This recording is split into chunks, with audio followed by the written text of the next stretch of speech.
May we just get a palace reaction on Senator Aimee seeking forgiveness from her father, late President Ferdinand Marcos Sr., for not being able to watch her brother, the president.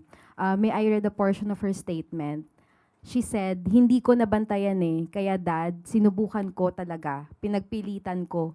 Nayayamot na nga sa akin si Bongbong, alam ko naman, pero hindi ko talaga kinaya." Okay, mas maganda po siguro mahimay natin ang mga bawat salita ni Senator Amy Marcos. Ito naman ay para malaman din ng taong bayan, ano nga ba ang totoo.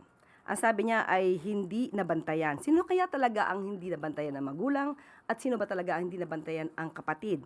Unang-una po, ang Pangulo, hindi po ito nagbumura, hindi ito nagme-meltdown lalo na sa publiko, at hindi po ito nagbabanta sa buhay ni Numan.